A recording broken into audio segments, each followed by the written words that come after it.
So today I'm doing lunch, and this is actually a live lunch. Random fact, Formula 1 qualifying today. So we always like to make a little bit of a big deal about it. We have a little bit of a mini party. So obviously the real fun comes on the race day, but we're watching qualifying today, and I'm just going to do a quick lunch for us to have whilst we're watching. What I'm going to be making is some flatbreads with some little meatballs in a smoked paprika sauce, and they're going to have some sour cream and dill, and some quick pickled beetroot and salad. So if you're interested in finding out how to make that, please continue to watch. Emily, look at all this produce and all the cooking you've done. Okay, so you've got half a cup of water, a tablespoon of oil. I'm using olive oil. Little bit of yeast. Little bit of yeast. I make a lot of bread. What can I say? I'm baked goods. Teaspoon of yeast. So appetizing. And a teaspoon of salt.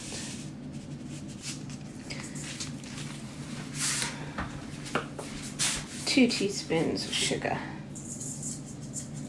A very odd concoction. Well, the salt adds flavour, but impedes the yeast. The sugar feeds the yeast. So, a cup. Okay. And I've got other stuff to be getting on with. Right.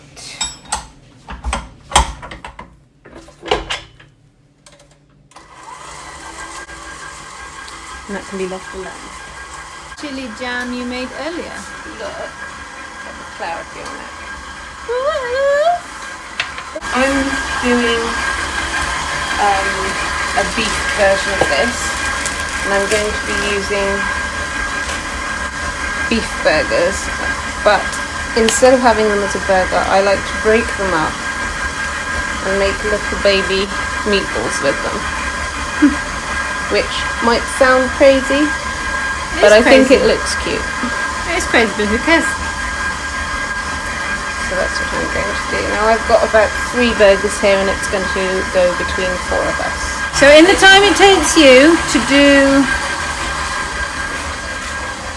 your meatballs into little balls, you need to turn that off And let it rest. and let it rest. Frying. Oh, flip that. I'm just going to coat them a bit with oil. Right. And let them crisp up. Okay, so this is a lettuce from my garden which has bolted a lot, but in actual fact, they're still pretty fabulous at this point. So, we just need a wash. You twist. You don't cut, otherwise they bleed. The colour goes absolutely everywhere. Not useful, so twist. These are also from my garden. And they're splendid. I've had quite a lot this year, so I've made my own pickled beetroot, which tastes fabulous. I just need a bit of a wash. Coming along well. And I'm going to peel them. And this is going to keep them crunchy. And give you a crunchier texture than you would normally have if you'd cooked them first, but it's also going to give you fingers like that. Just another way to have them if you haven't got the time to cook them before because these do take a while to cook. You boil them in their skins, and it probably takes, depending on the size of your beetroot, it's going to take between a half hour to 45 minutes. Like potatoes, aren't they? Yeah, a little bit. Don't catch it. Yeah, but the best way of turning them is actually with chopsticks, surprisingly enough. Okay, so at this point you can decide how small you want to grate your beetroot. I'm going to go for the smallest size. So, blinking messy. There you have red. Oh, very messy. And you're going to have red hands. But if you get the juice off quick enough, it doesn't stain too badly. You want to put this into a bowl. Like so. Now at this point, you can leave it just as it is. It tastes really nice. It has quite a sweetness and a crunch, which is very pleasing. I'm going to quick pickle this. It won't be as pickled as a normal beetroot, but it will be close. And again, this is something that you're going to have to decide on amounts. Do you want how much sugar? It's to your taste. So I'm just going to show you what I'm going to do with this, and you can taste it afterwards and see how much salt, how much sugar, how much vinegar you like, okay? Okay, so I'm going to use a ½ teaspoon of salt and sprinkle that over. A full teaspoon of sugar, so it's a bit more of a sweet pickle. A tablespoon of vinegar. Now this is apple cider vinegar. You can use whatever vinegar you have in the house. So I'm going to use 2 tablespoons. If you're wondering what the cloudy is, this has the mother in it still, which is supposed to be particularly good for you. So I'm just going to clean that about a bit, put it to the side, and let it infuse. Okay, so the lettuce is washed and we've put that to one side. We've got our quick pickles happening here, pickled beetroot. Now I'm just slicing up, and I'm going to dice these. You can do it whatever way you like. I'm just going to rough dice them because I think that will be what will look cutest when I'm actually dishing it up. These are from my greenhouse, so I've got lots and lots of different colours, so I'm going to take advantage of that. For me, this is a really easy trick that will make your cooking look more professional, or like it came from a restaurant, however you want to put it. And it's very easy. You're using tomatoes, but you're using different coloured ones, and it just adds a little something to the finished plate, which looks really, really beautiful. This variety here is called Stupis. This is called Jen's Tangerine. I know it's green, but it is ripe. This is a green zebra, and this, it never goes red. It is considered one of the best tasting tomatoes in the world, according to some people. My granddad always used to say, how you can tell the best tomato is if you need salt on it. If you need salt on it, it's probably not the best tomato. If you don't need salt on it, then it is probably a very good tomato. So anyway, as I said, these are varieties that I've grown myself. So if you're a gardener or you like the colours here, that's the varieties that they are. Okay, so now we're back to our meatballs. Now, you, depending on how you want to build your plate, you can do these plain. I'm going to add a homemade, kind of like a chutney, but in the same way that mango chutney is a chutney. It's not as sweet as other chutneys as you get. So this is a sweet pepper, smoked sweet pepper chutney. And oh, it smells very, very good. You won't be able to smell it, but it's really great. Look at it. This is one of my recipes. But you can use whatever you fancy in this. If you want to use a tomato pesto or a barbecue sauce, anything like that, that's what you use. This is what I'm using. So I'm going to use the whole jar of this. This is maybe a quarter pound jar.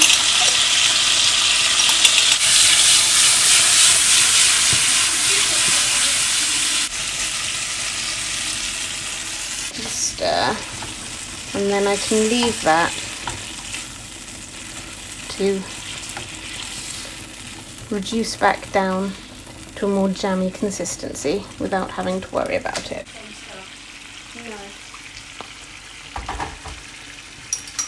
Right, now you can buy some sour cream at the shop, like I forgot to do, or if you have cream and yogurt at home, you can make your own. So I have kefir. I have a lot of kefir because I have a kefir plant. I'm wondering if that's kefir grains. That's the way to say it. I have kefir grains, so I have loads of kefir in the house all the time. It is a fermented sort of yogurt. It will give you a similar, but not exactly the same taste as a sour cream that you've bought from a shop. I'm going to add a bit of dill. About like that. Half a teaspoon. Yeah. Normally, I would also add garlic in here, but my dad and my mum do not get on with garlic. I'm going to leave that out and just put the cream in. As much as you think you're going to need. This is my kefir. It's got a looser texture than yogurt, as you can see. 2, I think, will probably be enough. Maybe 3. Let's go wild. Go 3 and then taste it. So if you don't have kefir, you can just use any yogurt. Yes. Yes, right. You would normally use yogurt instead. A live yogurt it has to be. Yep, that's yogurty enough. And then add some salt. Now I'm just going to do this on my palm. You don't want to oversalt it. How about like that? It just helps with the savoury. So there it is. Now, onto bread. Large pan. Do not oil it. You don't have to. We're going to take that off for a second. Put that on. So you want to turn your hob back up. Sticky dough, so flour board. Cut it into 4. Okay. Put 3 to one side. And press the other one out. Now, I'm going to do this with my hands. You can use a rolling pin if you like. I don't see the need myself. You just want soft. It is very soft dough. Just want to stretch it out and then pop it in your pan.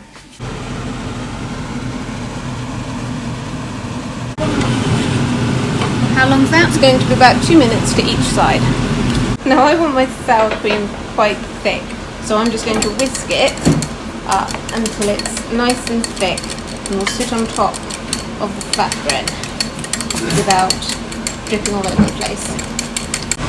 Okay, and what you want to do with these is keep them in a warm towel on a warm plate.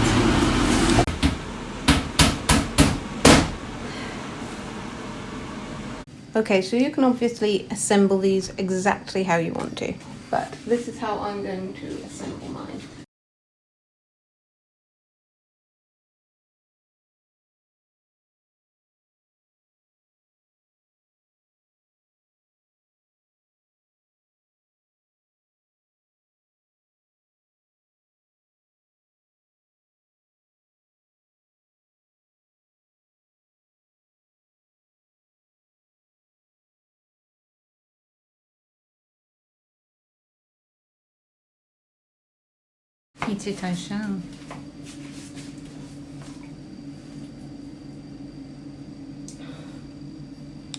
Okay, so this is how it looks.